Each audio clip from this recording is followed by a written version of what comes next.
1945年8月30号，麦克阿瑟抵达东京，开启了对日本为期7年的统治。当天随行的美军仅有4000多人，而日军尚未全部解除武装，单是东京附近的关东平原就驻扎了30万陆军。说麦克阿瑟单刀赴会深入虎穴，一点也不夸张。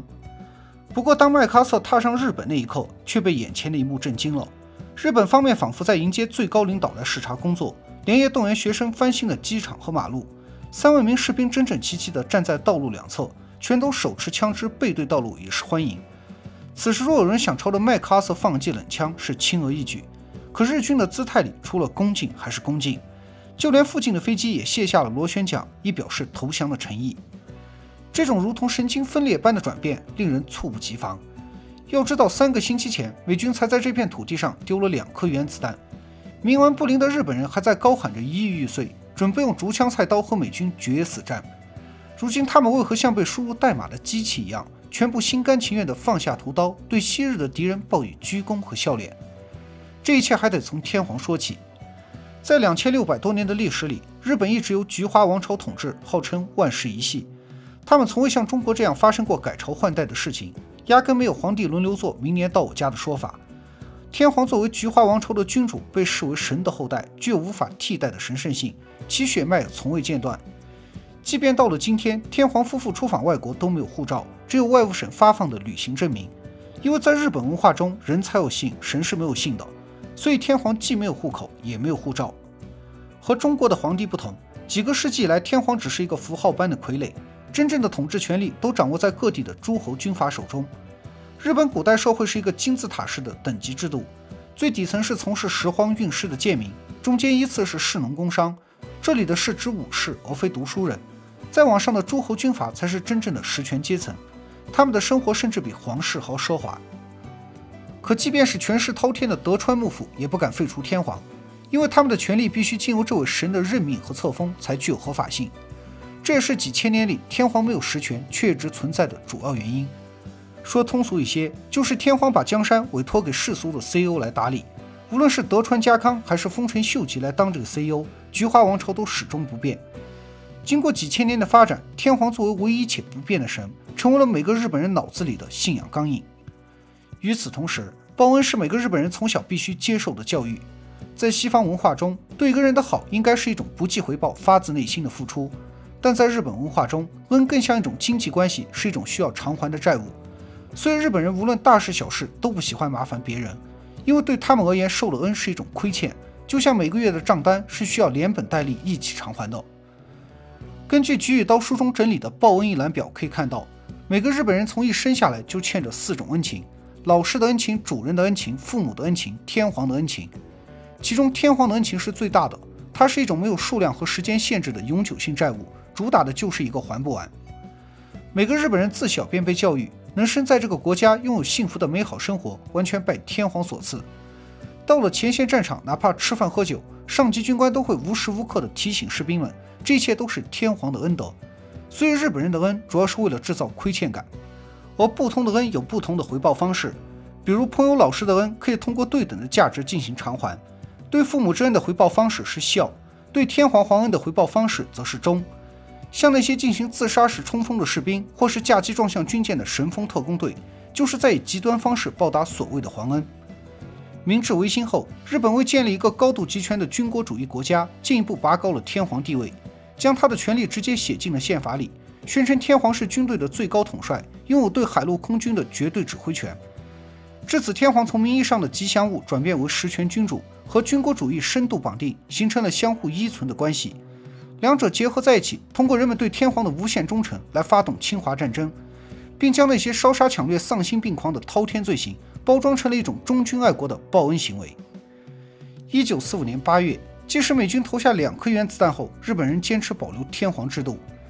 因为2600多年来菊花王朝万世一系，如果没有了天皇，那整个大和民族就失去了存在的意义。正如日本战俘说的，只要天皇有令，哪怕手上只剩一根竹竿，他们也会死战到底。当时日本在本土和中国还有400万军队，以及由男女老少组成的2500万民兵。以美军的实力强攻固然可行，但会付出巨大的伤亡代价。而天皇作为发动侵华战争和太平洋战争的罪魁祸首，理应受到严惩。但美军意识到天皇是一把双刃剑，既是军国主义的核心支柱，也可以为和平所用。于是美军选择留着天皇，这个决定的效果立竿见影。8月14号，当裕仁天皇宣布无条件投降时，所有人都立刻服从，无论是前线将领还是国内军官，几乎无一人反对。包括麦克阿瑟进驻时，也一路受到了贵宾般的迎接。日本在这种两极转变中没有表现出任何的心理负担，对他们来说，之前为天皇效忠的方式是战斗，而现在天皇通过广播已经将效忠的要求更改为无条件投降，大家自然对昔日的敌人展现出诚意。也就是说，哪怕战败了，他们最高的行事准则依然是忠，依然在报答那份还不完的皇恩。历史上征服一个国家的例子有很多，可这种征服往往成为下次战争爆发的导火索。最明显的例子就是1战后的德国，所以要先改造日本人根深蒂固的价值观，才能根除军国主义，而这必须借助一个关键角色——天皇。1945年9月27号，麦克阿瑟在美国大使馆首次会见日本天皇。照片中的麦克阿瑟没戴军帽，没系领带，甚至连外套都没穿，只是敞着衬衫，一副吊儿郎当的样子。而比他矮了一头的裕仁天皇却穿着笔挺的燕尾服，毕恭毕敬地站在一旁。这是日本人2600多年来第一次看到天皇的真实模样，谁都没有想到这位传说中的神竟然是如此平凡的面容。而这正是麦克阿瑟想达到的效果，因为毁灭一尊神像，只需扯下他欺世盗名的外衣，真实地呈现在众人面前。麦克阿瑟随后让裕仁天皇发布了人间宣言，以告诉全国民众，所谓的天皇只是一个人，一样有鼻子眼睛，一样会吃喝拉撒，而不是什么神。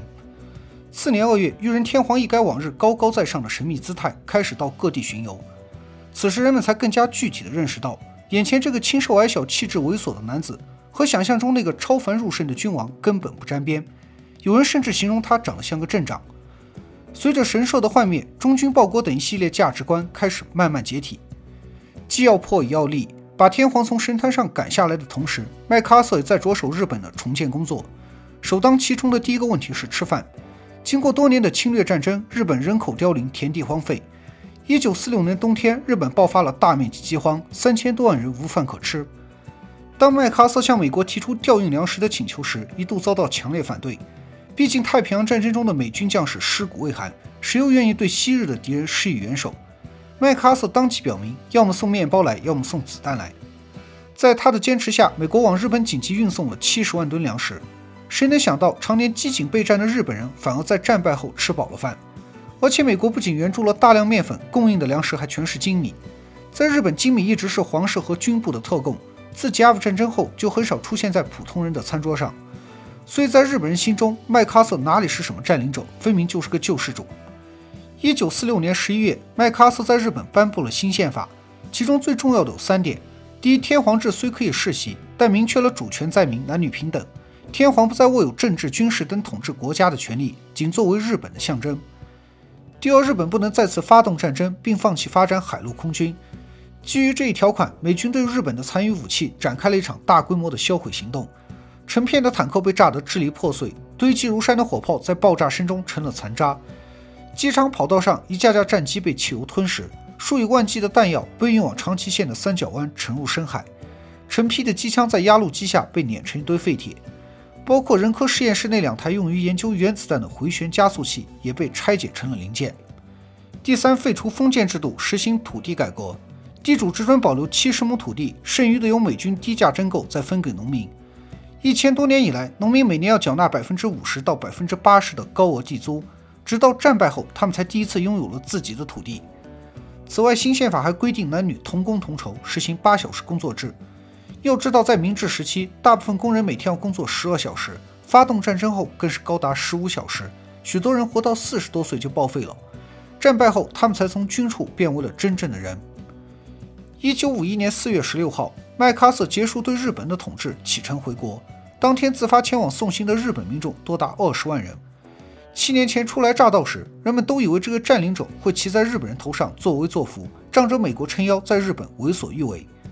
然而麦克阿瑟却雪中送米，不仅破除了天皇的迷信神话，更重建了整个国家制度。如果说原子弹消灭了日军的肉体，那麦克阿瑟则是从底层的精神思想来瓦解军国主义。